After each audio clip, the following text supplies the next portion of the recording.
Ellos estaban, ellos estaban en la empresa eh, trabajando, sus hijos, los hijos eran jóvenes, pero bueno, ya tenían edad para trabajar, estaban los dos trabajando, eh, pero como eran jóvenes no tenían ninguna posición de conducción, en realidad estaban en puestos operativos. La madre estaba acompañando al dueño, pero en un rol secundario, sin tomar decisiones. Eh, era una empresa típica, típico de modelo de embudo, en el cual todos los empleados recurrían al dueño, que era el que tomaba las decisiones en última instancia, y en caso que hubiera mandos medios, había algunos mandos medios, los empleados de puestos operativos sabían que en realidad la palabra autorizada era la del dueño, entonces como que salteaban a los mandos medios o trataban de chequear lo que el mando medio le decía con el dueño.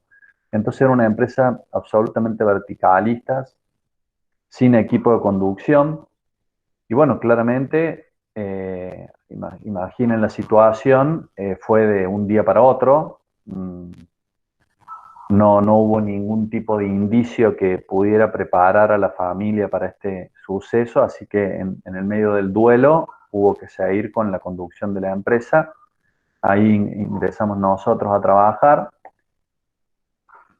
¿Qué fue, entre otras cosas, una de las acciones que tomamos fue generar un equipo de gerentes? En este caso era un equipo de dirección, le llamamos, que era la madre con los dos hijos, y había otra persona más que era de mucha confianza y de muchos años que venía trabajando con la empresa, que se sumó al equipo de dirección, de conducción de empresa, con lo cual todas las actividades que se hacían en la empresa, y había que tomar decisiones, había un hábito de reuniones semanales. Al principio era un hábito de reuniones diarias, en la cual se empezaba a analizar cada proceso de trabajo, cada situación, eh, cada actividad que requería algún tipo de toma de decisiones, y se iba entrenando a estas personas para que pudieran tomar decisiones como un comité, y y no repetir el modelo que estaba antes, de que, por ejemplo, la madre asuma la dirección de la empresa y comenzar a tomar ella las decisiones. Eh, Esto, para nosotros en particular, creemos que las pymes, los dueños de pymes, eh, a veces llegan muy bien a edades avanzadas, 60, 70 años, eh, 75, llegan muy bien, y hay un temor primero, de que los que queden tomen malas decisiones, y por ende la empresa corra riesgo, corra peligro. Hay un temor de que todo el esfuerzo que se hizo se tire por la borda por una mala gestión de las personas que queden.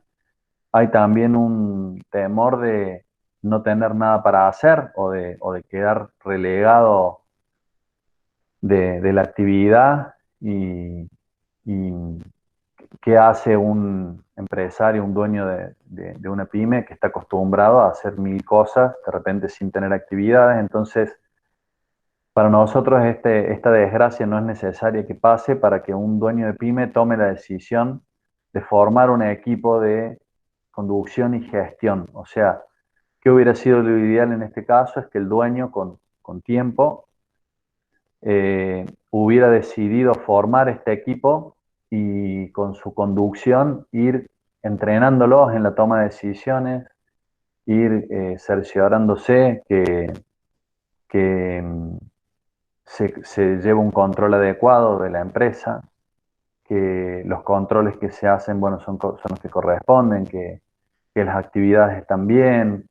Eh, para nosotros ese rol es muy importante, este paso es muy importante porque es un paso que permite a la empresa crecer y desarrollarse mucho más. O sea, nosotros hemos visto varios casos, pusimos este caso como un caso emblemático, pero hemos pasado por muchos casos en los cuales, sin que haya fallecido el dueño, se toma la decisión de delegar en un equipo y empezamos a formar ese equipo y la empresa empieza a tener un desempeño muchísimo mejor que el que tenía,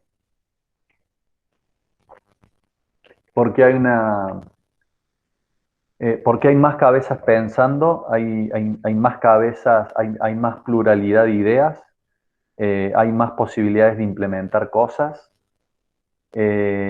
Y bueno, eso trae muchísimos beneficios en la gestión. El otro problema que teníamos en esta empresa era que las obligaciones y los derechos de cada uno de la madre y los dos hijos no estaban definidos. Entonces, ¿qué me refiero con obligaciones y derechos? A veces cuando uno llega a trabajar, llegamos a una empresa y está trabajando un hijo y el hijo no tiene un sueldo, pero trabaja. A veces trabaja 4 horas, a veces trabaja 6 horas, a veces trabaja 8 horas. Y no tiene un sueldo. Tiene, bueno, le van dando plata a medida que va necesitando, por ejemplo. Y la realidad es que es absolutamente necesario y sano que tenga un sueldo que esté establecido. Eso sería un derecho, por ejemplo. Ese derecho trae aparejado una obligación, que es una obligación de darle una contraprestación por ese sueldo que está cobrando. Entonces ya el hijo o la hija no va a la empresa cuando le queda cómodo, no va al horario que es cuando se levanta, cuando ya no tiene sueño, no se queda la cantidad de horas que son las que quiere porque si no se cansa, o sea, tiene que cumplir un horario, tiene que cumplir una cantidad de horas, tiene que cumplir con una tarea, tiene que tener objetivos, son obligaciones. No se va de vacaciones 2 meses un hermano y la hermana resulta que no tiene vacaciones. Ese tipo de conflictos acá pasaban. Entonces eso genera discusiones a nivel familiar, porque sobre todo los hijos, los que somos padres lo sabemos, y también hemos sido hijos, creemos que siempre hay un hijo o una hija que es favorita, un hijo o una hija que es que tienen más beneficios, o que con uno son muy blandos. Bueno, entonces eso no contribuye al equilibrio. Por lo tanto, acá la solución que nosotros implementamos es establecer acuerdos eh, sobre estos derechos y obligaciones.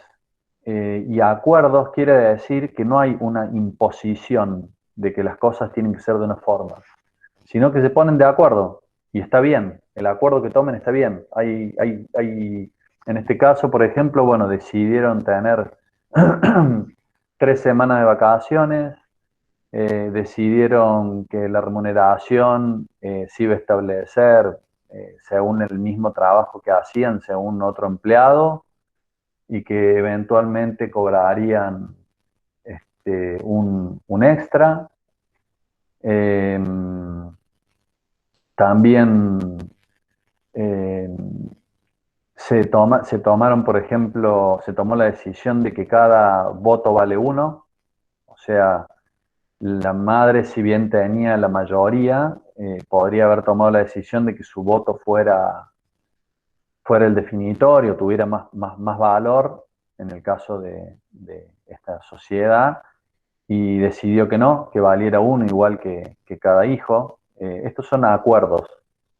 Si uno toma otro tipo de acuerdos, también están bien. Lo importante es que los acuerdos se tienen que respetar, quedan escritos y se respetan mientras estén vigentes. Si en algún momento alguien los quiere cambiar, se cambian, pero si no, se respetan. Y eso genera muchísimo orden a nivel de empresa y genera mucha tranquilidad a nivel familia. Antes de pasar al segundo caso, quisiera saber si alguien tiene alguna pregunta, algún comentario, algún aporte. ¿Qué tal? ¿Cómo te va? Marcos Virreira te habla de Intelmec Ingeniería. Hola, Marcos. Mira, la empresa nuestra no es familiar, pero tenemos algunos problemas de esos, digamos, principalmente el tema de la toma de decisiones, la dificultad de delegar, principalmente mía y de mis socios, ¿no? Sí. Y es como que creo que uno tiene el miedo de delegar porque uno piensa que lo va a hacer mejor, digamos, que si delega, digamos, ¿no? Sí. Y, y eso, bueno, porque uno, todo lo que puede llegar a leer, escuchar o cualquier charla, uno escucha bueno, que hay que delegar, que es la forma, digamos, nosotros tratamos. Pero digo, hay casos, por ejemplo, en que eso es dificultoso, digamos, que uno empieza a delegar y se toman malas decisiones y que ese proceso es complejo, es trabado, ¿no? Pregunto porque es como que uno, va, por lo menos en el caso nuestro, nosotros por ahí confiamos más en la intuición nuestra, en nuestra experiencia, que por ahí lo que uno lee, digamos, ¿no? Es como que, bueno, no sé, uno tiene esa cierta desconfianza, digamos. ¿Ustedes han tenido procesos de ese tipo, digamos, en que sea dificultoso, digamos, esa delegación? Sí, buenísima la pregunta, gracias. Dos cosas. La intuición es clave, o sea, ustedes como empresarios pymes siempre hagan caso a la intuición. Hay un psicólogo chileno que acuñó un término que se llama intuiligencia, como si fuera inteligencia intuitiva, y que a través de un estudio probaron que la intuición en realidad es una suma de experiencias que alguien tiene que frente a un acontecimiento las junta todas y saca una conclusión. O sea, no es algo mágico, algo que viene el olfato, no, es un proceso de aprendizaje que el cerebro lo hace y lo hace a una velocidad tan grande y reuniendo tanta información que no tiene la posibilidad de que nosotros lo procesemos y le pongamos nombre. Pero es como que nos viene de golpe y decimos una persona y decís, este me va a hacer, ¿viste? Este me la va a hacer. Y vos lo ves y sabés que va a hacer algo que no tiene que hacer y algo que te va a perjudicar y después resulta que pasa. Y vos decís, viste, yo dije, yo sabía. Eso no fue una cuestión mágica o no, eso les debe pasar y les tiene que haber pasado en el tiempo, cosas de este tipo. Por lo tanto, la intuición, Marcos, háganle caso, por algo la tienen. Por otro lado, no siempre se puede delegar. O sea, esto no es, el tip no es delegar de cualquier forma y a cualquier costo. La delegación como base tiene que tener la confianza. Para delegar hay que tener confianza en quien yo delego. Y la confianza la genero porque esa persona es honesta y sincera, eh, y porque es competente. O sea, si yo sé que alguien voy a delegar algo en una persona, esa persona tiene que ser competente. Tiene que tener las competencias para poder hacer lo que yo le estoy diciendo. Y si no las tiene, esa persona tiene que ser honesta, tiene que ser sincera y decirme, mira, no, realmente no me siento capaz de hacer esto que vos me das o esto que vos me das para hacer, no lo sé hacer o no me animo. De esa forma vos podés delegar. Si esas dos condiciones no se dan, la persona no es competente y no es sincera, no es honesta, no tendría que haber una delegación. Nos ha pasado de llegar a empresas en las cuales no es posible delegar. Las personas no están preparadas para recibir la delegación, no están formadas, en otros casos no están dispuestas. Así que bueno, eso también hemos encontrado. O sea, no siempre se puede delegar. No sé si eso respondió la pregunta. Hola, Sí, sí, Hola. totalmente. Muchas gracias. Sí. Ah, Gracias. disculpa. ¿Terminaste, Marco? No, yo simplemente una acotación, que un poco lo aclaraste vos, Sergio, ahora. O sea, a mí lo tengo en caso particular mío, sí, tengo mis dos hijos que están trabajando conmigo hace ya varios años, y yo distinto de lo que se estaba diciendo cuando el dueño no quiere alejarse y dejarlo, yo sí estoy queriendo dejar un poco de lado Mm. las cosas, entonces mis hijos, porque me dedico a otras cuestiones extras de trabajo, que me compensan, digamos, ¿no es cierto? Concretamente hago teatro, entonces eso me lleva mucho para hacerlo. No me delego, no me retiro de los dos chicos míos, o sea, están trabajando bien allá y como decía, y alguien lo comentó por ahí, es un tema de confianza. Uno ya con los años, primero los hijos lo vas viendo en la crianza, si son responsables o no son. No. Lo vas a ver para una cosa o para otra, que evidentemente en algún rubro uno tiene que orientarlos más. Pero si están trabajando en la empresa, anda dejándole de a poquito cosas más chicas, digamos, como para que vayas viendo y que tome la decisión sobre eso. Y en base a eso sale. Es decir, yo le estoy dejando, pero muchas, con errores, por supuesto que tenemos todos, pero le estoy dejando las decisiones de muchas cosas que lo hacemos en conjunto, ¿no? Hoy más, hemos tenido una reunión todos juntos con un individuo que está por ahí, un tal Julio Muñoz, que está ahí embromando entre medio, pero que nos está ubicando. Y bueno, simplemente esa acotación que hay que ir dándole, como le dijeron, hay que ir dándole un poco la posta, al margen de que uno quiera seguir estando hasta que pase para el otro lado, eso cada uno lo define, pero hay que ir dándole la confianza como está. Y sí, si no le da y hay que tirarle las orejas en algún momento, y sí, hay que hacérselo también, porque no es cuestión de hacer. Así bueno, es una acotación nada más. Perfecto. Muy bien, muchas gracias. ¿Alguien más o avanzamos?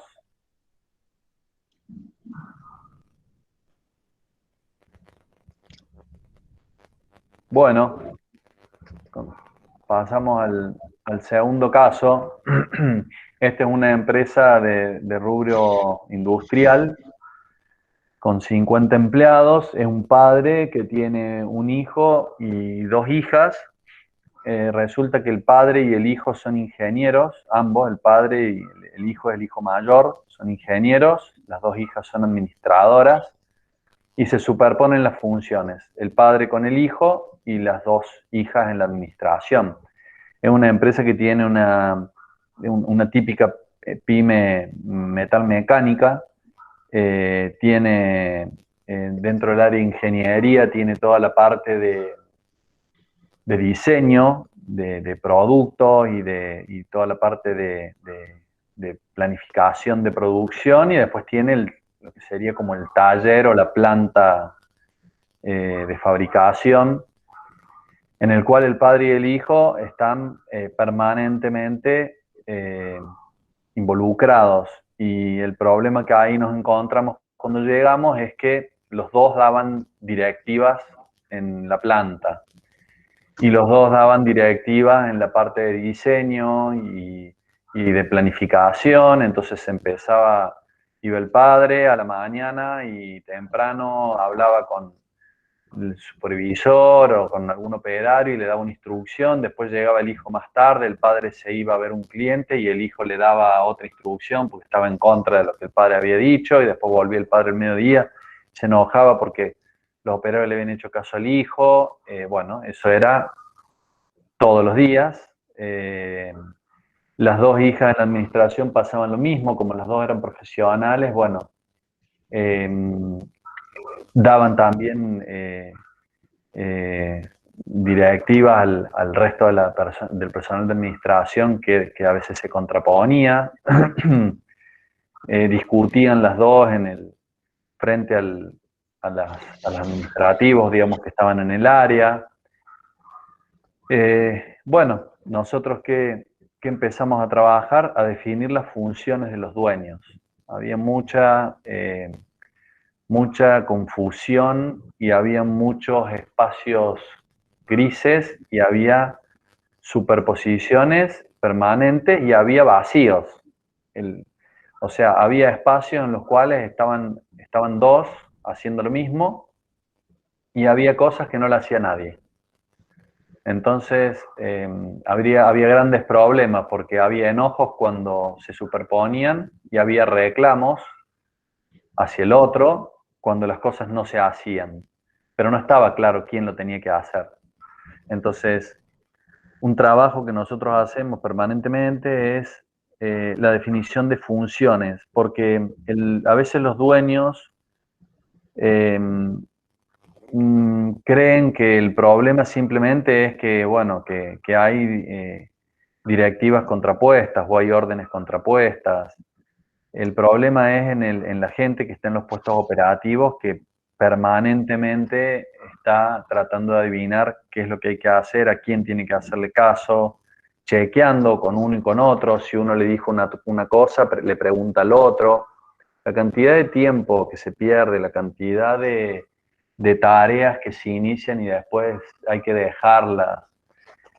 Bueno, genera muchísima ineficiencia y muchísimo malestar también, a nivel de los socios, de los dueños y a nivel de los empleados.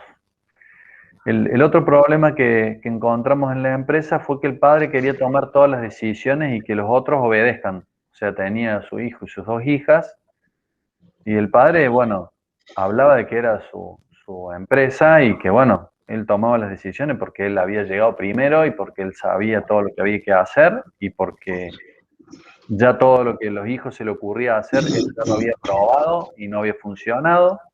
Entonces, pretendía que los hijos, el hijo y las dos hijas, sean ejecutores solamente de sus directivas, de sus decisiones. Nosotros, ¿qué trabajamos ahí? Crear un proyecto común. Cuando uno crea una pyme, tiene un sueño, tiene, tiene una ilusión, tiene, tiene hambre, tiene ganas de que algo empiece a rodar, a funcionar y cuesta muchísimo. Y el dueño de una pyme la respira. No es que la vive, la respira, es parte del aire. Está todo el día, todos los días, todo el tiempo pensando cosas. A veces piensa en lo que pasó en el día, a veces piensa en los proyectos que tiene, a veces piensa en clientes, a veces piensa en proveedores, a veces piensa en algún empleado, en algún proceso. Está viendo una película y algo de la película le hace acordar a la empresa, todo el tiempo. Y cuando los hijos llegan, los hijos no pasaron por ese proceso, no viven la empresa de la misma forma, porque el sueño no es de ellos, el sueño es del padre o de la madre, de los que fundaron la empresa. Entonces, cuando el dueño o la dueña quiere que los hijos tomen la posta, están tomando la posta de un proyecto del fundador o de la fundadora, no es un proyecto de los hijos. Entonces, hay que construir un proyecto, que ese proyecto los hijos se sientan contenidos, porque si no, trae muchos problemas, no encuentran su espacio, no encuentran su pasión, el desgaste es mucho más grande porque las cosas se hacen por cumplir o por trabajo o por estar a la altura de o por cumplir con las expectativas de, y no porque siento que ese proyecto es mío. Y cuando encima el fundador o la fundadora toma todas las decisiones, el proyecto es más ajeno que nunca. O sea, cuando un proyecto es mío, yo tomo decisiones. No quiere decir que yo tome todas las decisiones, quiere decir que yo puedo participar de las decisiones. Quiere decir que yo tengo voto. Quiere decir que mi palabra vale algo. No soy simplemente los brazos de una cabeza, sino que yo también puedo aportar algo y puedo construir. Claramente que esto se va haciendo con el tiempo. No voy a pretender que un hijo o una hija apenas ingresa a la empresa empiece a tomar un montón de decisiones cuando no está en conocimiento pero hay casos que ya los hijos ya tienen un recorrido en la empresa, ya han tenido experiencia, a veces han hecho experiencia en otras empresas. Entonces es importante que el fundador empiece a dar espacios y a que el proyecto empiece a ser compartido. ¿Esto alguien quiere comentar algo? ¿Tiene alguna experiencia para compartir?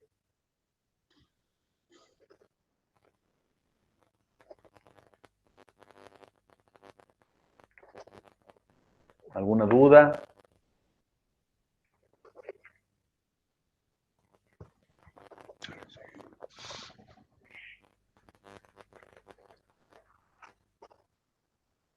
Bueno.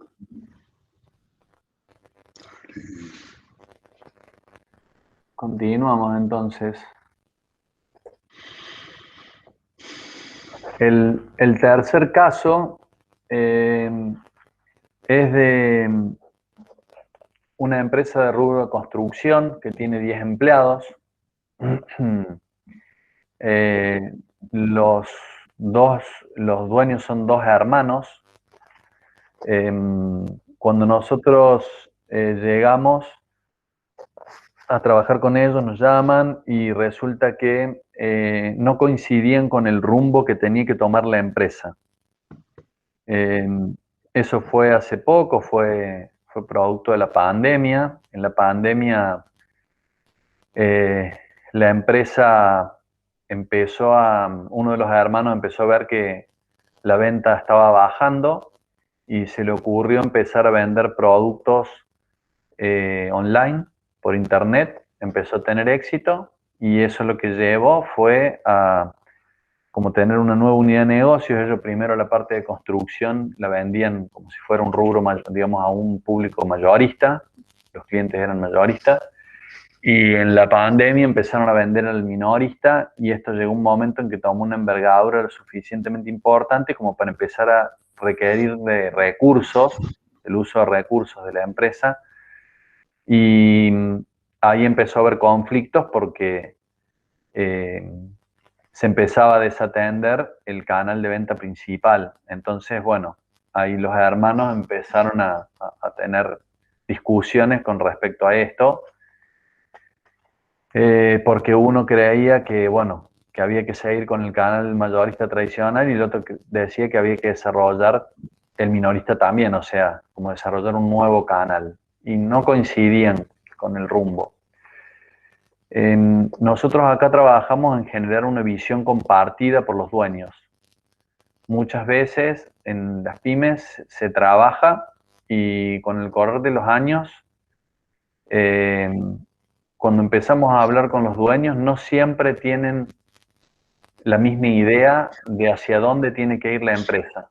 No tienen la misma idea de cuál es, en un futuro, cómo la empresa tendría que ser, hacia dónde tendría que dirigirse, qué tipo de productos, qué servicios, qué clientes, qué envergadura, qué mercados, qué características tendría que tener. O sea, no se comparte. ¿Por qué? Porque habitualmente en las empresas se habla mucho del día a día, pero no se habla mucho de estas cuestiones, de qué queremos de la empresa, cómo estamos viendo la competencia, qué nos gustaría hacer, en qué querríamos que se convierta la empresa, cómo querríamos que la empresa se desarrolle o prospere.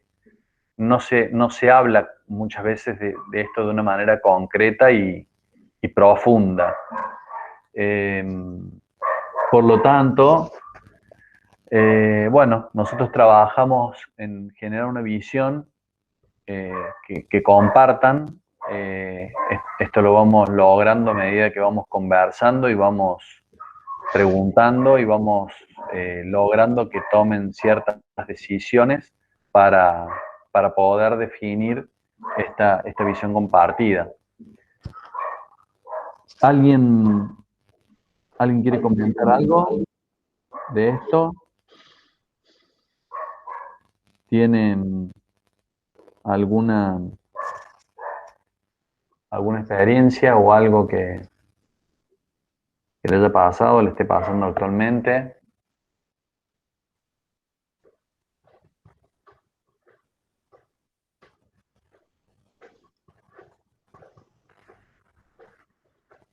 Bueno, pasamos al próximo. En este caso, una empresa... ¿Hola? Me pareció escuchar un ruido. En este caso, es una empresa del rubro también de la construcción, pero ya un poquito más grande, tienen 50 empleados. Es la madre con 2 hijos y una hija. El primero de los problemas que nos encontramos es la toma de decisiones que ellos tenían y las discusiones, las conversaciones que tenían se realizaban en base a percepciones. En este caso, el fundador no estaba en actividad. La conducción la había asumido la madre con los 2 hijos y la hija. Y bueno, en esta conducción cada uno tenía una percepción, tenía una sensación de cómo estaba funcionando la empresa, cómo funcionaba cada área, cómo estaban las ventas, qué tal se hacían las compras, cómo era la relación con los vendedores, con los proveedores, con los clientes. Yo le llamo la sensación térmica, o sea, trabajaban en función de sensación térmica. No sabían cuál era la temperatura, cuántos grados hacía. Lo que era sabían si tenían calor, si tenían frío, si estaban bien. Y en función de eso tomaban decisiones. Lo cual esto lleva muchas veces a discusiones difíciles de fundamentar de manera sólida, porque las evidencias que cada uno tiene son evidencias muy subjetivas. ¿Qué solución nosotros trabajamos acá? Elaboramos indicadores. Buscamos indicadores. Esos indicadores los definimos con ellos y los estructuramos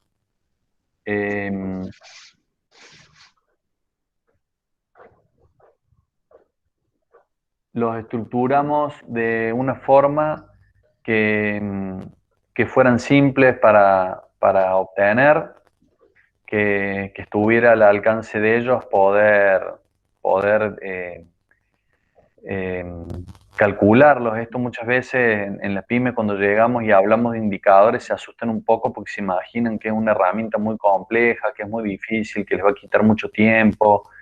Y la realidad es que muchas veces los indicadores los tienen. Lo que nos pasa es que empezamos a preguntarles y nos dicen, sí, ese dato lo tenemos, y ese dato sí, ese también lo tenemos, y ese lo tenemos, y ese lo tenemos, y resulta que la mayoría de los datos que necesitan los tienen. Lo que pasa es que no los utilizan de una forma ordenada, no se sientan siempre a conversar sobre esos indicadores y no toman decisiones sobre esos indicadores. O sea, las decisiones no están vinculadas directamente a esos números y a buscar un resultado después, a verificar qué resultado tuvieron en virtud de las decisiones que tomaron. Y el otro problema que encontramos en esta empresa fue que había familiares que se incorporaban que no reunían las condiciones para poder ocupar los puestos que ocupaban. Y bueno, se tomaban familiares por una cuestión de confianza, por una cuestión de suponer que se iban a comprometer más, que iban a ser más responsables. Y bueno, no siempre estos familiares cumplían con los requisitos que el puesto requería, y eso traía problemas después en la ejecución y en la consecución de los objetivos, porque las personas no eran lo suficientemente competentes. Y cuando ya la persona ingresa a la organización y cuando es familiar, es muy difícil tomar la decisión después de que esa persona se vaya, porque se paga un costo emocional muy alto.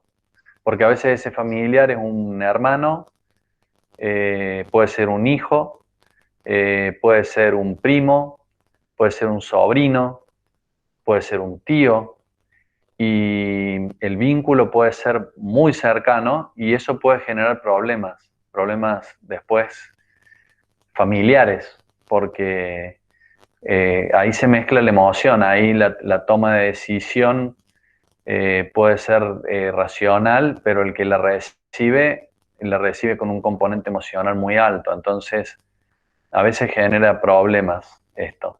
Y nosotros acá lo que hicimos fue diseñar políticas de selección. Una política, en definitiva, es una decisión escrita. Es decir, bueno, si va a ingresar un familiar, tiene que cumplir todas las condiciones que el puesto requiere, tiene que pasar por un proceso de evaluación igual que una persona que no sea familiar, tiene que tener las mismas instancias, el proceso de selección que cualquier persona que entre que no sea familiar. Y la ventaja que puede tener un familiar es que en caso de igualdad de condiciones con alguien que viene de la calle, bueno, se va a tomar al familiar por el solo hecho de ser familiar. Eso fue una decisión que tomó esta empresa y bueno, ese problema eh, se resolvió afortunadamente. ¿Alguien quiere comentar algo de esto? De estos dos problemas que hemos visto. Sergio, te hago una consulta. Sí, En el caso del problema 7, ¿qué pasa cuando ya incorporaste, digamos, los familiares y están dentro de la empresa y querés corregir eso? Tenés primos, tíos, ¿qué haces en esa ocasión? bien. Lo que normalmente hacemos es analizar cuáles son las habilidades de la persona y cuáles son los conocimientos que tiene la persona y en qué área estaría o se podría desenvolver mejor.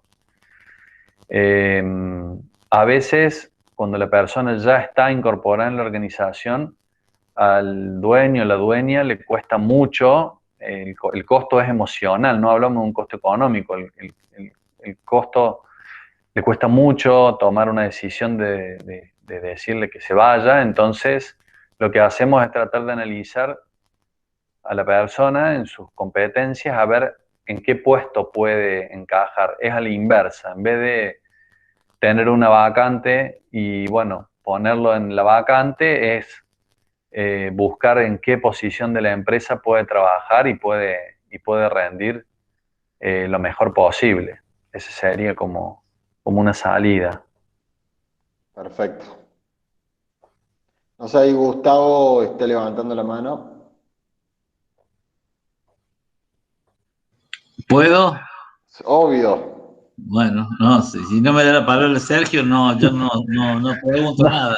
no, yo no los estoy viendo, porque estoy viendo Ah, la bueno, presentación, así que si alguien quiere intervenir, por favor que libere el micrófono y habla, no hay problema.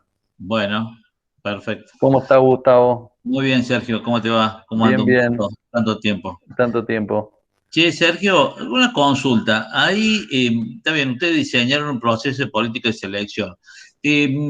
¿No es conveniente en la pyme, yo no lo tengo todavía, ¿no? Pero tener fijado un protocolo familiar, cosa de que todos estos temas ya estén? Porque, por ejemplo, yo trabajaba en empresas que no eran chicas, eran grandes, y había decisiones, por ejemplo, como que no tomaban, si tomaban a una persona femenina, por ejemplo, el esposo no lo tomaba. Eh, y acá lo que puede pasar, yo tengo 3 hijos, ¿no? Están solteros. Yo lo que pienso, digo, cuando se casen, ¿qué pasan con las esposas? Incorporar, por más que a lo mejor dé con la política de selección, no deja de ser un tema, ¿no? No conviene hacerlo en un protocolo familiar, si ya está, ya está, pero antes de que siga creciendo la empresa y que sucede, quedar bien claro si todos van a aceptar a tomar que cumpla estos requisitos y si es en el caso de esposo o esposa, es un tema que tiene algo más de agregado, me parece, ¿no? Sí, buenísima la pregunta. Eh, se puede hacer, es correcto, o sea, como herramienta, llamémosle óptima y más completa, es el protocolo familiar. Igualmente hay una parte del protocolo familiar que se trabaja con abogados y que es como oponible en un juzgado, o sea, tiene valor legal. Y hay otras cosas del protocolo, muchas cosas, que son acuerdos de palabra, que son acuerdos, que son acuerdos. ¿Esto qué quiere decir? Que las partes no están obligadas legalmente a cumplirlo. Por ejemplo, esto. Eh, eh, us- em, Nosotros trabajamos en una empresa, en varias empresas que tenían protocolo, y en una empresa que tenían protocolo, esto que vos decís es claramente así. Eran tres varones. Uno se pone de novio y le da trabajo a la novia. Y eso en el protocolo está establecido, digamos, que no debería pasar. Pero no hay, legalmente, el protocolo no puede impedir esa situación. Eh, en otros casos nos ha pasado también que uno de los integrantes no quiere firmar el protocolo o una parte del protocolo porque no está de acuerdo con una cláusula y no está obligado a hacerlo. O sea, el protocolo tiene una parte que es legal, y hay otra parte que es, llamémosle, voluntaria. Por eso es importante, antes de hacer un protocolo, generar los acuerdos y generar los hábitos, y después hacen el protocolo. Sí hay una forma, por ejemplo, legal, sobre todo con esto que decís vos, Gustavo, de los hijos o las hijas y los futuros esposos o esposas, de que en caso que fallezca alguno de los dueños, antes de que el cónyuge herede las acciones, el resto de los accionistas tiene opción de compra. Entonces evitas que, por ejemplo, hablando mal y pronto, sean tres hermanos que de repente uno fallece y la mujer de ese hermano hereda parte de la sociedad y es socia con los otros dos hermanos que queda, digamos, con los cuñados. Hay protocolos, digamos, que permiten hacer, que también uno puede hacer por afuera del protocolo, que permite proteger el patrimonio. Lo otro, esto que planteo acá, es como un acuerdo que, que está vinculado también con esto de tomar las decisiones como un equipo, como un comité, bueno, vamos a tener políticas que pueden estar o no dentro de un protocolo, y esas políticas dicen que, bueno, no va a ingresar una pareja a la empresa, o si ingresa un hijo también lo puedo hacer, tiene que ser antes profesional, o tiene que haber trabajado 2 años, 3 años, 5 años en otra empresa. Eso se puede hacer como sin necesidad de un protocolo. Y si uno genera políticas, al momento de hacer el protocolo, ya están como establecidas, ya el camino está allanado. Nosotros en algunas empresas que no están preparadas todavía o no quieren ingresar en un proceso de protocolo, preparamos mucho el terreno como para que el momento en el cual ya quieran hacer el protocolo ya está bastante aliviado el camino, sobre todo con estas cuestiones. Este tema, el problema generalmente no se da entre el padre, digamos, entre el padre y los hijos, sino se da muchas veces entre los hermanos. Cuando ya los hijos ya son grandes y ya empiezan a tallar más en la empresa, ahí empieza a haber un poco más de conflictos y hay que trabajarlos más. De Sergio, y ahí nomás una sobre el punto 6, te pregunto. Sí. La elaboración del tablero de indicadores está fantástico, ¿no? Y muchas pymes, por ejemplo, en el caso nuestro también lo tenemos.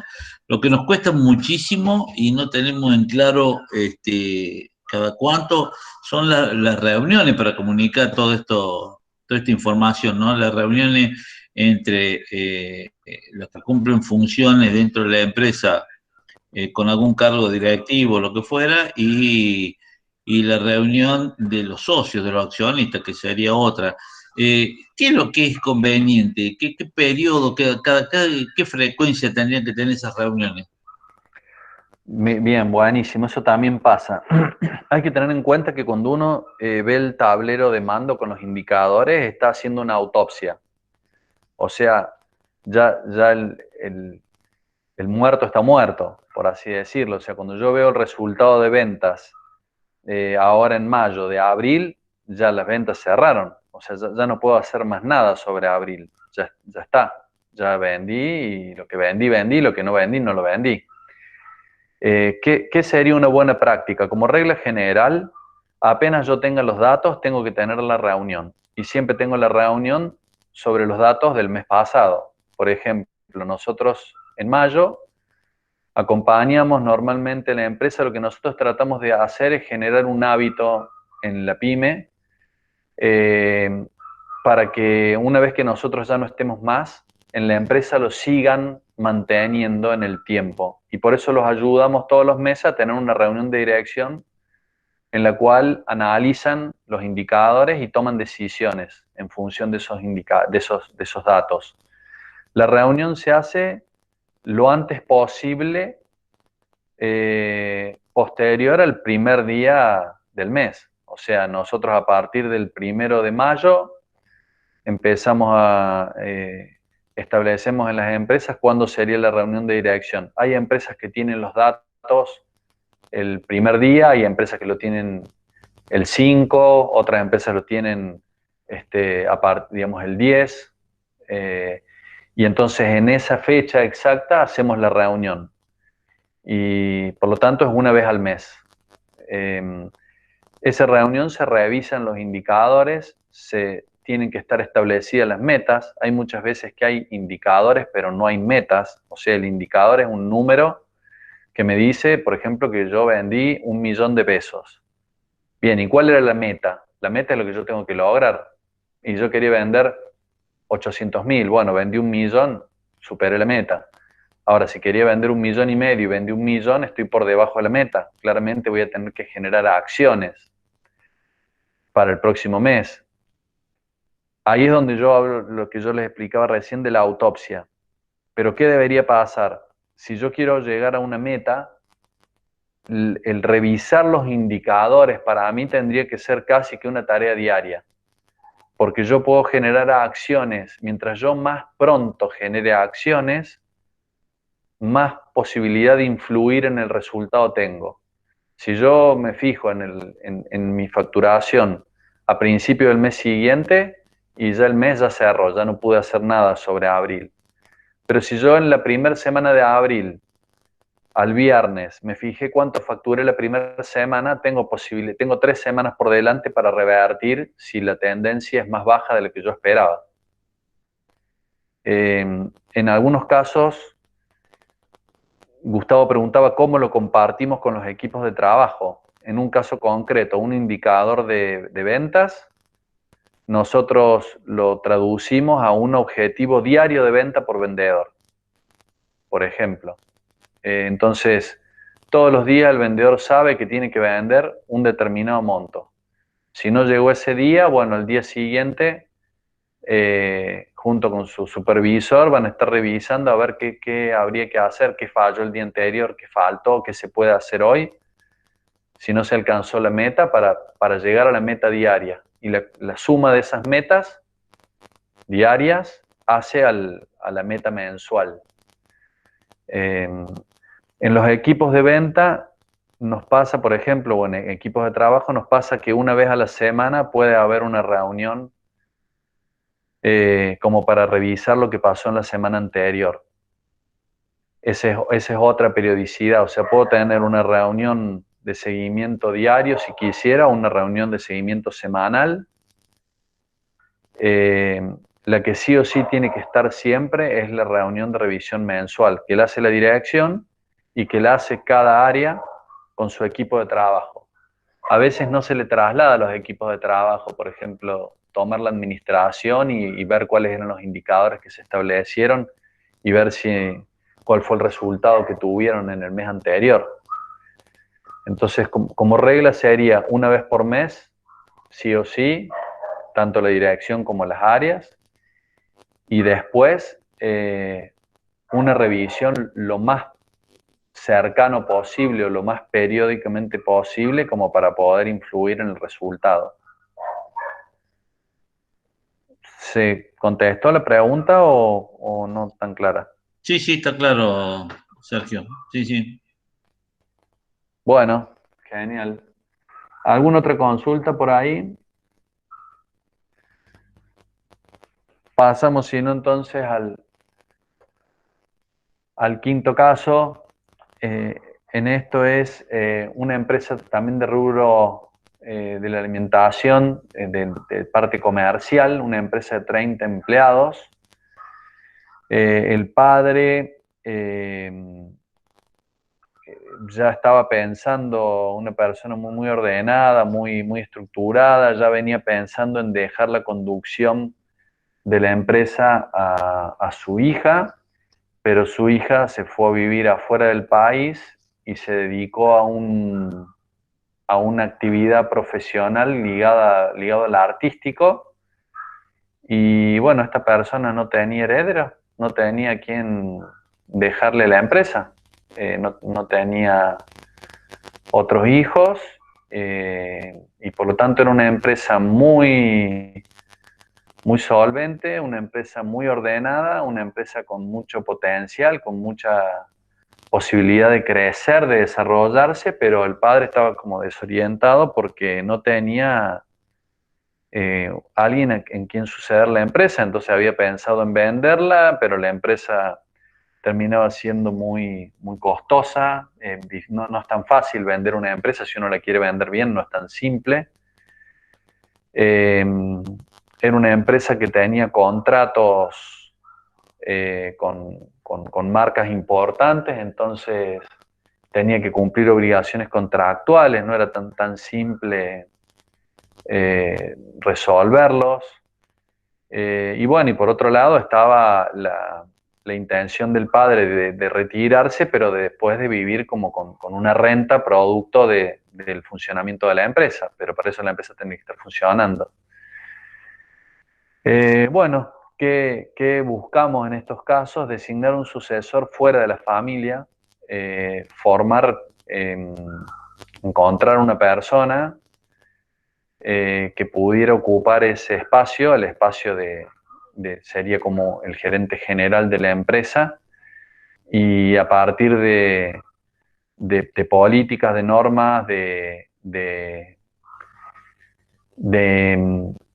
indicadores, de parámetros, lograr que el padre tuviera control de lo que pasaba en la empresa y no perdiera el manejo de la empresa, pero por otro lado el gerente general tuviese autonomía y la posibilidad de moverse y de gestionar la empresa con libertad y que diera resultado todo este proceso.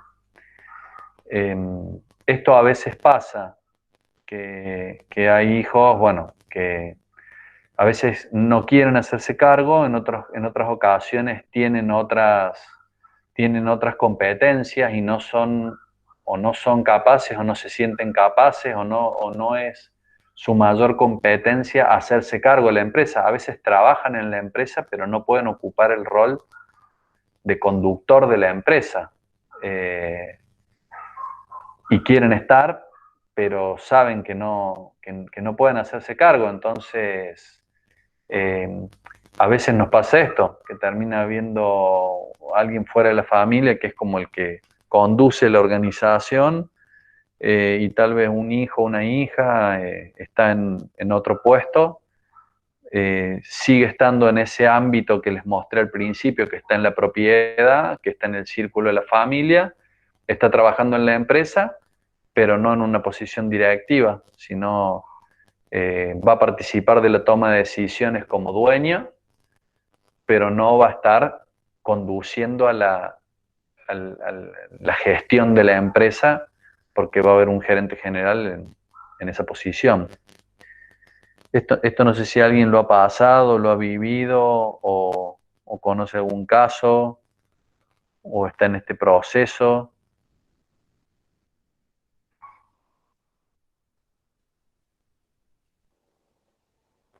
Ahí a propósito, Sergio, te hago una consulta de cuestiones que vimos que normalmente, ¿cuál es el momento indicado para tener esta conversación? Muchas veces vemos que los hijos o el padre da por hecho que los hijos se van a hacer cargo y que la empresa va a trascender. Y en realidad el hijo no quiere saber nada con la empresa, únicamente tener el puesto. ¿En qué momento es adecuado tener estas conversaciones? ¿O qué indicador tengo que utilizar como alarma, como hijo o como dueño de la empresa para tener estas conversaciones? Que está muy ligado a lo emocional también por el cariño que uno le tiene a la empresa. Sí, sí, muy bueno. Al principio habían comentado que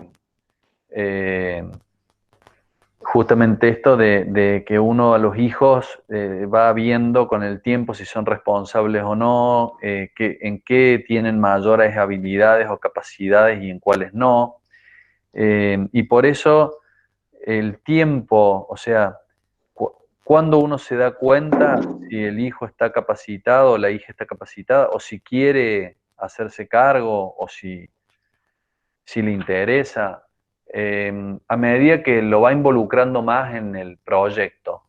Estos pasos anteriores que dijimos de formar un equipo, que ese equipo tome decisiones, que ese equipo esté habituado a analizar indicadores y en función de esos indicadores tomar decisiones, que tenga claro cuáles son sus derechos y sus obligaciones, eh, que, que tenga un proyecto común, que siente el proyecto como propio, que esté de acuerdo con el rumbo que tiene la empresa. A medida que va pasando por todas estas etapas, que no es una cuestión cronológica, sino es una cuestión lógica de pasos que se tienen que ir cumpliendo, tanto el fundador o la fundadora como su hijo o hija empiezan a darse cuenta que para qué tiene habilidad, en dónde se siente más cómodo, qué es lo que más le gusta, qué es lo que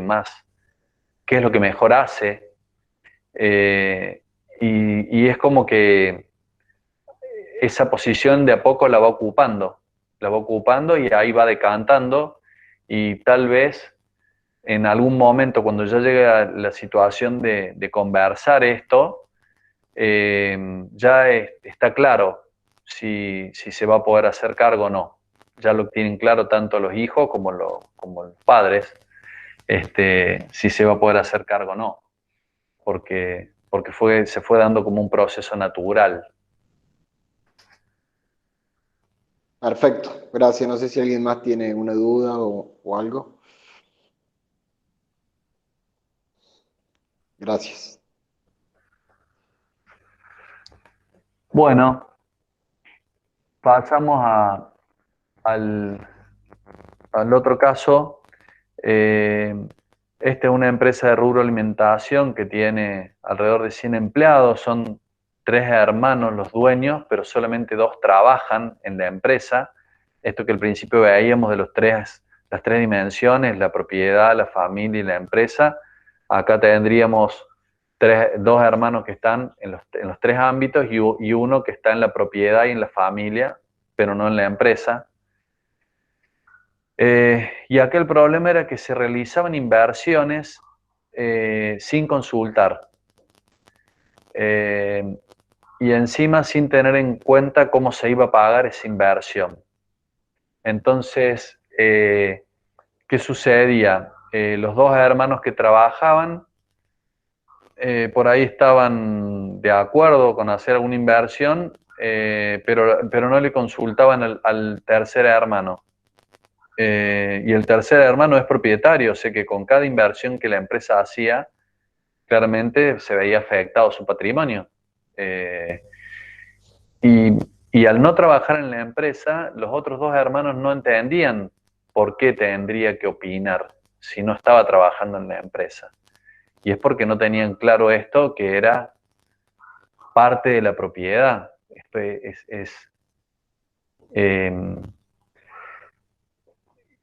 Esto nosotros cómo lo trabajamos entonces. Primero definimos una metodología para tomar las decisiones sobre las inversiones, que en concreto están vinculadas a las reuniones de dirección, en la cual ahí se toman las decisiones estratégicas en donde los socios, los accionistas, los propietarios o la familia son quienes van marcando cuáles son las prioridades y qué inversiones se pueden hacer y cómo se van a afrontar, cómo se van a llevar adelante. Esto también terminan siendo acuerdos que se van generando, no hay una herramienta que los obligue, sino que lo que se busca es, para generar una armonía, es que sea de común acuerdo, y normalmente esto no es algo que tenga un costo para nadie, entonces se puede implementar de una manera muy simple. Y el otro problema que se generaba era que aquí habían conversaciones de la empresa en espacios familiares, lo que suele haber, o sea, el sábado es el cumpleaños de alguien de la familia, bueno, ahí nos encontramos y surge un tema de la empresa y empezamos a hablar del tema de la empresa. El domingo al mediodía estamos todos y bueno, se habla sobre alguien de la empresa y bueno, se va conversando sobre ese tema.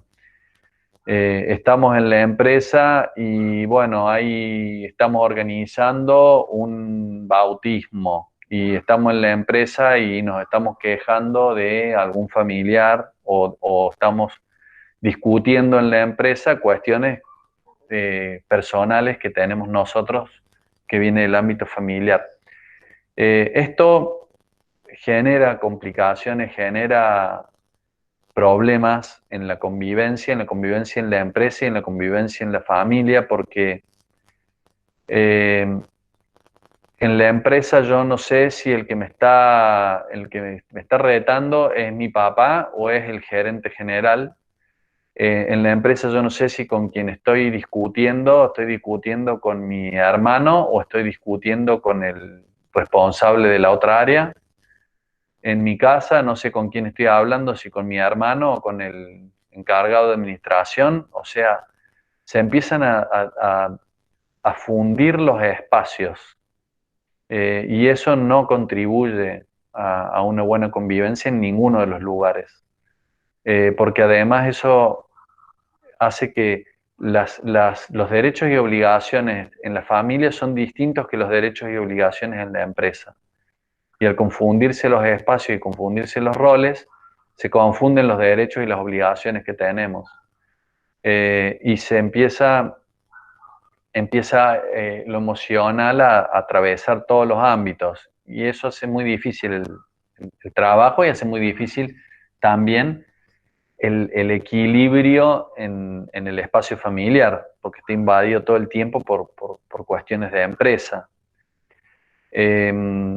Esto nosotros, bueno, trabajamos mucho en separar el ámbito familiar del laboral. No es algo sencillo, porque por esto que hablábamos hace un rato, que el dueño de la empresa o la dueña de la empresa está respirando la empresa todo el día, entonces le cuesta no hablar de la empresa fuera de la empresa, y le cuesta no hablarlo en una cena familiar, en un momento que está viendo una película con un hijo. Pero bueno, se trabaja sobre eso y buscamos trabajar sobre eso. Este era el último tip que teníamos para compartir. ¿Alguien quisiera comentar algo? ¿Tiene algo para acotar? Si me permitís, Sergio, si vos me lo Sí. podés mandar a David Copperfield para que separar el ámbito familiar de lo laboral, te lo voy a agradecer. Pago en Sí, dólares. sí, sí. Sí, sí, es dificilísimo. Es En muy el difícil. caso, en el caso nuestro, para colmo, los tres se han ido a vivir juntos, así que aquí es una casa muy grande, Claro, y a veces los llamo un sábado y están de los agarró de los pelos, más o menos. Sí, es un tema claro. muy complicado para la pyme y para indudablemente que nos traiciona también al empresario pyme no hacer un esfuerzo para no hablar del tema, pero en la familia, pero siempre, siempre es complicado. Si hay, creo que los tips serían nada más que seguir pensando que hay que separar los ámbitos, no es tan fácil, No, pero no es fácil. sí, pero bueno, es un tema que no, en algunos casos trae conflicto, en otros la verdad que depende qué, viste, porque hay temas que son agradables para hablar y no sé, compraste una máquina nueva y estás hablando de, che, ¿a dónde la vamos a poner? Mira, viene el camión, como, está fantástico. Sí, Por ahí hay otros temas que son más complicados y traen algún tipo de rigidez, pero sí, creo que es complicado para la pyme. Inclusive en las empresas, fíjate vos que en las empresas grandes te aconsejan no irte de vacaciones con un sí, compañero de trabajo, sí, porque normalmente te pasas las vacaciones hablando de la empresa. sí, Eh, sí. en la pyme, bueno, si te vas de vacaciones con tus hijos y participan en la empresa, es más complicado también, pero bueno, es un tema. Yo creo que David Copperfield nos podría dar una manito bien. Se Sí, puede.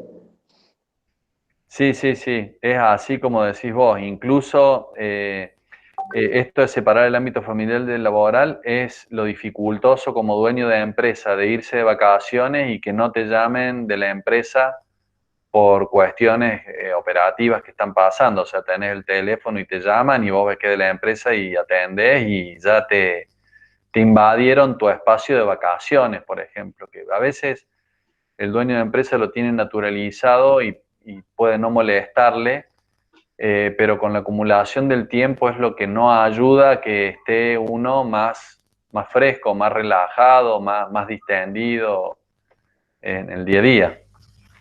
Sí, yo ahí les puedo dar un tip. Váyanse en algún lugar donde no hay señal. A mí, a mí me ha Ese es pasado de bueno. irme a un lugar que me gusta muchísimo y no había señal y estaba desesperado. He comprado un pendrive con internet, no sabía cómo hacer para conectarme. Gustavo, Pero bueno, es un dis- buen comienzo, tratar de ir discul- a algún lugar donde haya señal.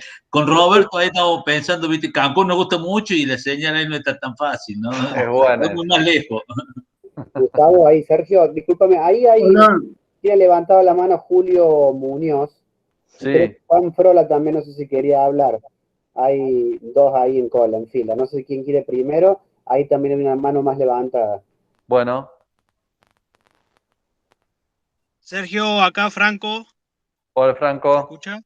¿Qué Sí, tal? Mucho gusto. Bueno, uno de los datos interesantes que me llamó la atención y mucho es haber comentado que en la Argentina el 90% pertenece a pymes familiares, o sí, sea, a abuso, porque ahí tenemos mucho para aprender sobre el tema de las experiencias que ellos ya han desarrollado y trabajado y aprender sobre eso, ¿no? Para no generar los mismos errores que ellos ya cometieron.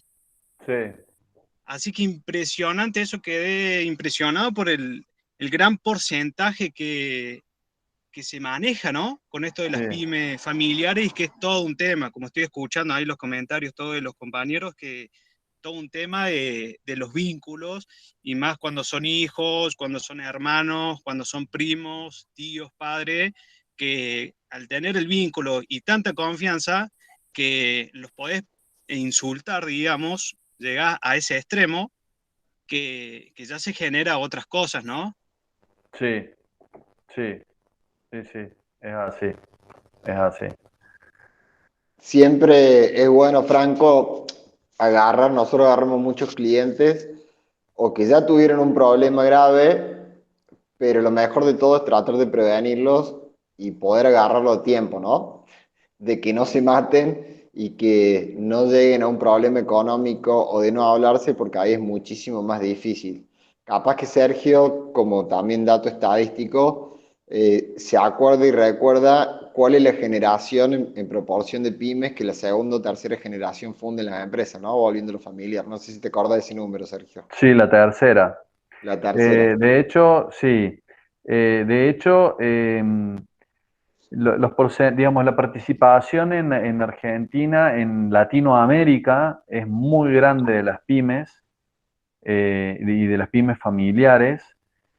Hasta a tal punto es tan grande que hace unos 10 años el Banco Interamericano de Desarrollo, junto con la Universidad Siglo XXI, hicieron un programa de formación de consultores de empresas familiares que era para hacer protocolos, eh, porque, bueno, la estadística marcaba eso, que la tercera generación, que se llama el consorcio de primos, la mortalidad de empresas era altísima, era muy alta, muy, muy alta. Y eso tiene una explicación que es muy clara de ver. La primera generación sería el dueño, la dueña, el matrimonio, por ejemplo, eh, que toma las riendas, o sea, digamos, inicia la empresa y la lleva y tiene las riendas de la empresa. Y sus hijos, vieron que los dichos populares son muy sabios, la manzana nunca cae lejos del árbol. Entonces, los hijos es como que están criados, si bien cada uno tiene su característica distintiva, están criados en el mismo seno familiar. Entonces, los hermanos, que es la segunda generación, tienen muchas cosas en común, tienen historia en común, tienen un vínculo de hermanos muy fuerte, tienen el ascendente de los padres, la impronta que le han generado es muy grande, y tienen mismo padre y misma madre. Ahora, cuando esos hijos, segunda generación, tienen hijos, ahí se incorpora el familiares políticos, o sea, se incorporan yernos y nueras, que son de otras familias, que son de otras costumbres, que tienen otros aprendizajes, ni mejores ni peores, distintos. Entonces, los hijos que surgen de esos matrimonios son tercera generación, entre ellos son primos, pero ya no son frutos de un mismo seno familiar. No tienen las mismas normas, no tienen las mismas reglas, ya no están abajo del mismo árbol. Entonces, entre primos es donde empieza a generarse el conflicto, porque además esos primos tienen otras parejas y se alejan más del núcleo original de la pyme. Y eso, bueno, se detectó con estudios y eso llevó al Banco Interamericano, bueno, a generar acciones para que en Latinoamérica, por ejemplo, a través de los protocolos familiares, la supervivencia de la empresa pyme familiar fuera mayor. Buenísimo ese dato. Ahí tenía la mano levantada Julio Muñoz y después... Sí, Julito. Hola. Bueno, en primer lugar, felicito a Sergio y a Juan, una excelente charla. Saludo a toda la Gracias. gente de APIME, ahí a Roberto, que lo estoy viendo, a José, a toda la familia Ferreira. Y bueno, un gusto tener estos espacios, ¿no?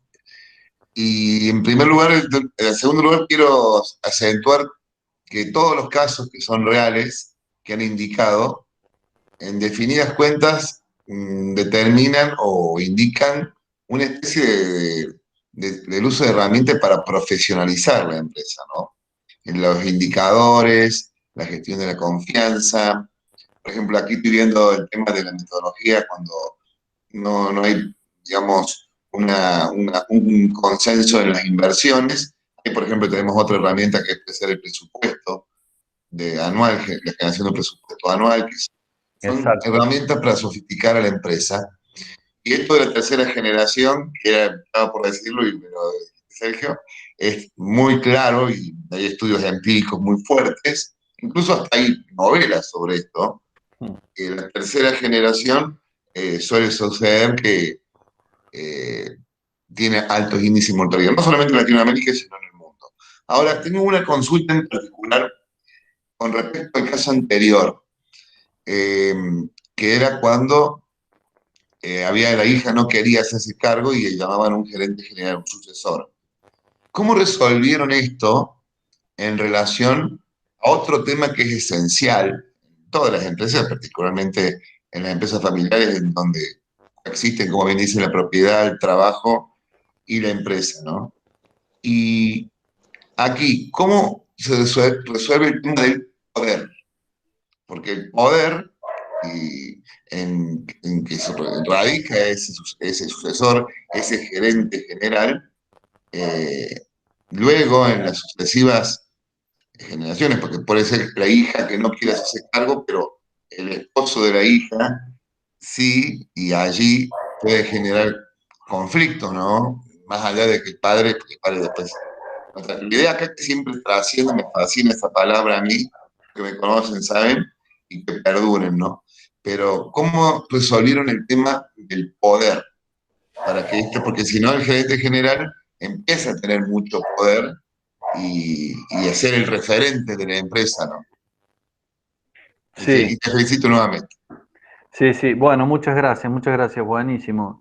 Para nosotros también es muy bueno este espacio.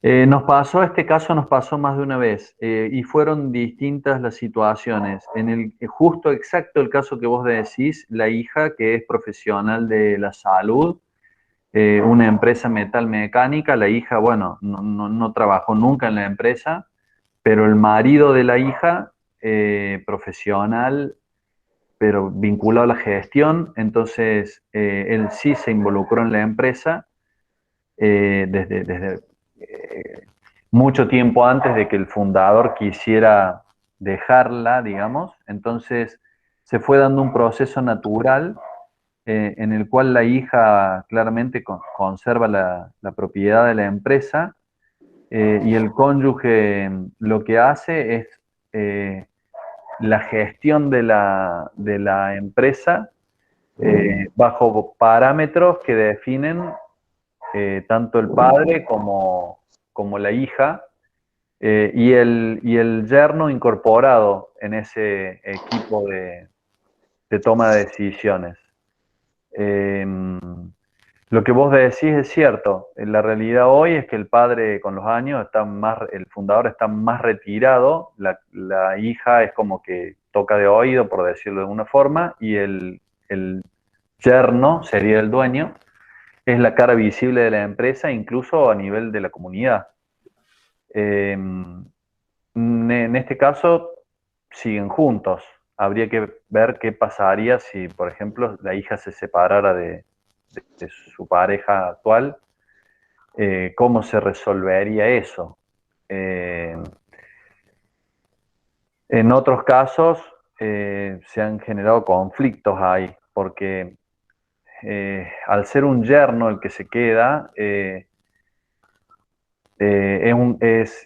la propiedad ser de la hija, en el caso de una separación, encima, no solo que hay cuestiones ahí legales, laborales entre medio, sino que hay cuestiones emocionales.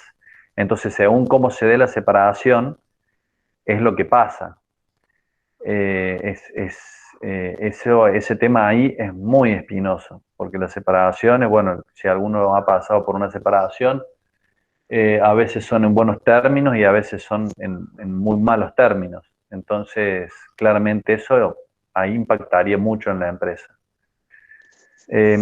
Hay otro caso que también pasamos, varios casos, digamos, unos 3 casos distintos, pero cuando quien se va a hacer cargo de la empresa es un no familiar, o sea, no tiene ningún vínculo ni siquiera político, es una persona cualquiera, No, nos ha pasado que en algunos casos han tenido que haber 2 o 3. O sea, empezó a trabajar un gerente general, estuvo trabajando un año, el dueño no le gustaba, no se encontraba, no coincidía, se peleaba, se enojaba, quería volver a tomar el control de la empresa, lo pasaba por arriba, y bueno, lo echaba y tomábamos otro.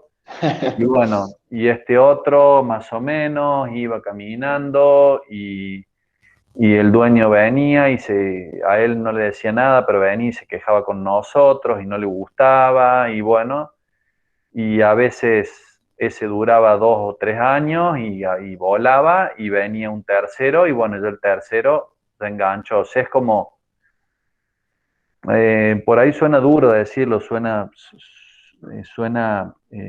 feo decirlo así, pero es como que a veces pasa que las primeras personas que ocupan este puesto de gerente general pagan el costo del aprendizaje que tiene que hacer el dueño en delegar y en sentir que en la delegación no está perdiendo el control de la empresa y no está quedándose al margen.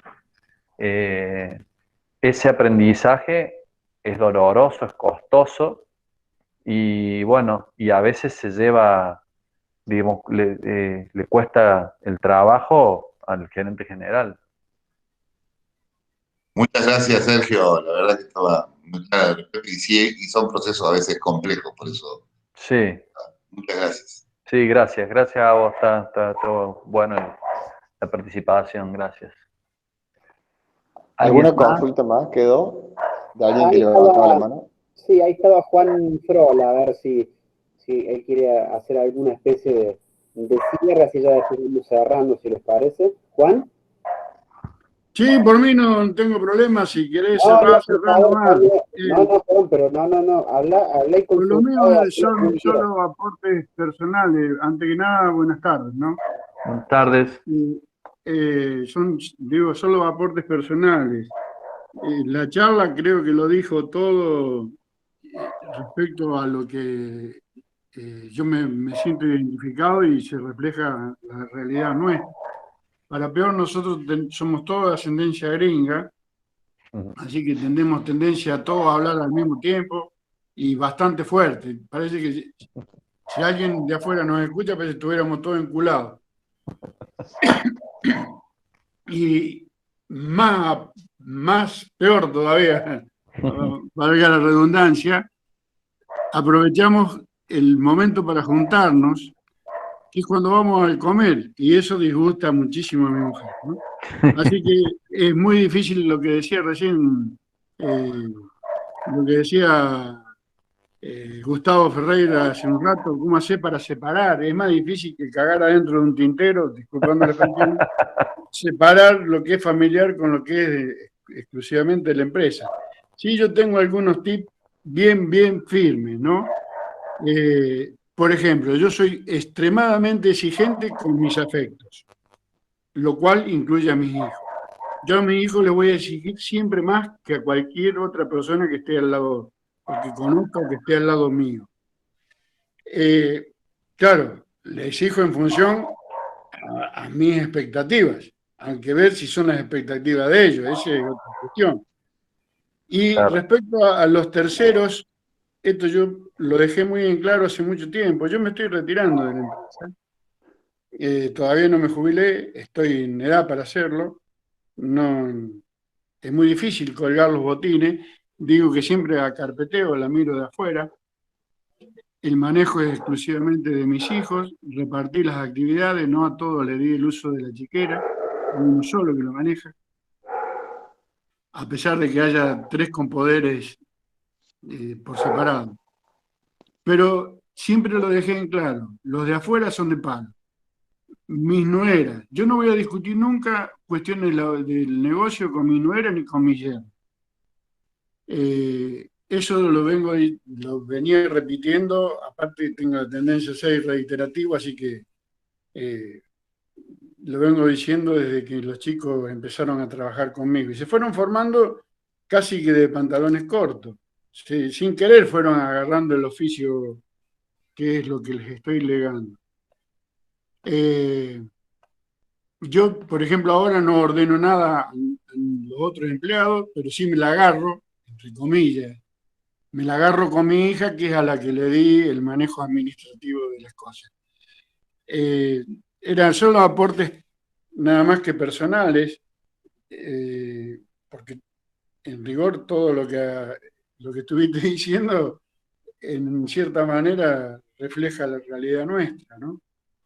Y solo acotar eso de que todavía influye de la sangre gringa que nos hace que hagamos todo esto, no sé si desmanejos, pero que es muy, muy difícil de erradicar. Con eso comparto absolutamente con Gustavo.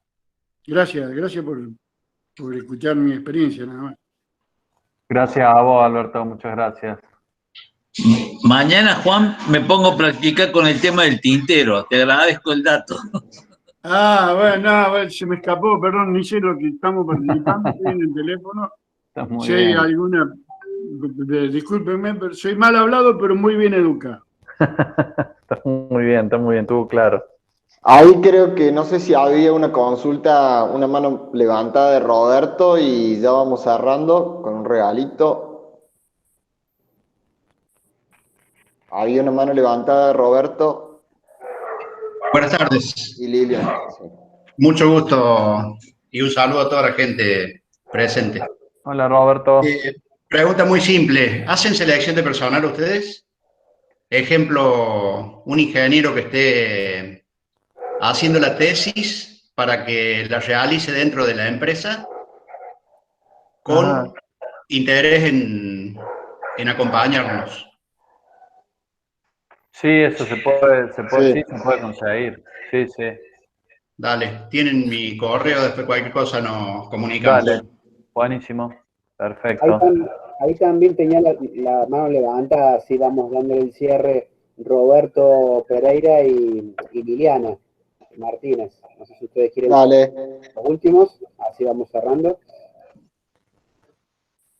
Buenas noches. Yo quería darle las gracias a Sergio Hola, Roberto. por esto y por muchas cosas que aprendimos con él. Mi empresa está en un pleno proceso de delegación. Empezamos a capacitar a los mandos medios y nos está yendo bastante bien. Nos frenó un poco la pandemia por todas esas cuestiones, pero hay un pequeño secreto que les quiero transmitir. Cuando uno busca mandos medios, hay que estar preparado para bancarse los errores y no hay que ser pijotero con la remuneración. Eso hace que las cosas funcionen y la gente se enganche con el sueño que tenemos todos los empresarios. Y es más fácil con varios mandos medios manejar la cosa, se hace mucho más liviano y se puede delegar. Yo tengo 4 hijos, pero no quieren agarrar la posta, como dice Sergio. Pero estamos trabajando en eso ya hace un tiempo largo, porque no es tan fácil. Hace más de 3, 4 años que estamos trabajando en la delegación, pero nos va bien con ese tema. Nada más. Gracias. Gracias, Roberto. Qué bueno verte bien. Me alegro. Liliana Martínez. Bueno, hola, antes que nada. Bueno, no vi el caso 1, salvo que el caso 1 haya sido mi empresa, veo que no la puso. Debe ser que no tenemos problemas, Sergio, porque Sergio es nuestro asesor. Por ahí alguien preguntó del protocolo, lo mío es cortito. Nosotros hicimos el protocolo familiar cuando murió mi marido. Yo tengo 3 hijos varones y mujer con 3 hijos varones. Claramente mi manejo es muy emocional con ellos. No sé quién dijo ahí el del tintero, que también es muy con sus hijos, muy afectuoso, muy, bueno, conciliador por ahí, más allá de exigente también. Entonces, que lo pueda hacer el protocolo me parece que es bueno ante una situación límite. Uno de mis hijos se enganchó con una de las gerentes y la embarazó, y nosotros en el protocolo no pueden estar nueras ni si yo me vuelvo a casar. Y bueno, costó, pero ella se tuvo que ir. Y está bueno que esté, como dice Sergio, negociado antes, conversado y convencido, porque ellos tenían 20 años cuando lo hicimos, la tienen 30, y las cosas que teníamos pensado que podían pasar, están pasando. Y lo otro es el tema de la familia en el trabajo. Yo al principio tendía a rodearme de familia, sobrinos, cuñados, y bueno, y después se complica un montón cuando la empresa crece y es difícil, como dice Sergio, ubicarlos a donde le da su perfil. Y bueno, hay que tratar de no meterlos. Si ya están, hay que acomodarlos de una manera. Y la tercera, no es porque sea mi hermano menor, pero llévenle mucho el apunte a Sergio, porque él nos ha llevado de la mano en esto hace como 8 años que está Sergio con nosotros. Y todo lo que él nos ha dicho, la verdad, nos ha ayudado a crecer, a profesionalizarnos. Todo lo que dice el tablero de control, todo lo que él estableció, nosotros todo eso ya lo hacemos hace mucho, de la mano de él, y la verdad que la empresa, bueno, el crecimiento que tiene es impresionante, no solamente por él, claramente, pero la profesionalización de la empresa viene mucho de la mano de él, así que bueno, eso nomás, ese es mi aporte. Gracias, Lili. Gracias. Bueno, vamos cerrando, no sé si ahí tenés el teléfono nuestro, comentarles 2 cosas, porque surgen muchas preguntas y consultas en base a la realidad de cada empresa.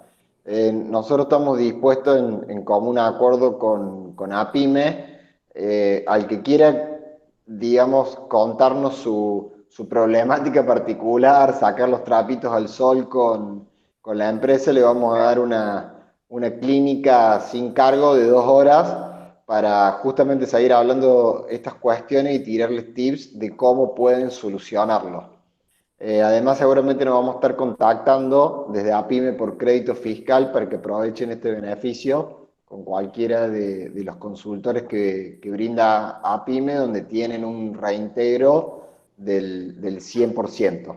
Así que eso en términos generales, agradecerle a todos por la participación. No sé si alguien más quiere acotar algo. Y con eso vamos a estar cerrando. Gente, yo, bueno, por mi parte, Juan, yo de parte de APIME, a Juan, a vos y a Sergio les agradecemos por la participación, por la verdad que ha sido muy importante, muy interesante la actividad y cómo la han llevado a cabo. Así que repito nuestro agradecimiento también a los que han participado de este evento. Seguramente los vamos a convocar para un nuevo encuentro. Recuerden que este es el ciclo de charlas de herramientas para el nuevo empresario PYME. Este es el segundo encuentro que hemos tenido, así que próximamente tendremos otros encuentros con temáticas distintas que, bueno, lo vamos a ir convocando. Así que nada más decirle nuevamente agradecimiento para todos ustedes y hasta el próximo encuentro. Muchas gracias. Gracias.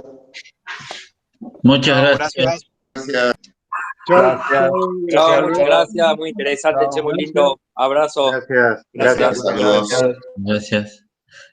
Juan, Flor, antes que te vayas, te voy a recordar algo. La charla estaba grabada, Juan. Así que. No, bueno, pero fue. Lo del tintero fue espectacular. Vamos a subir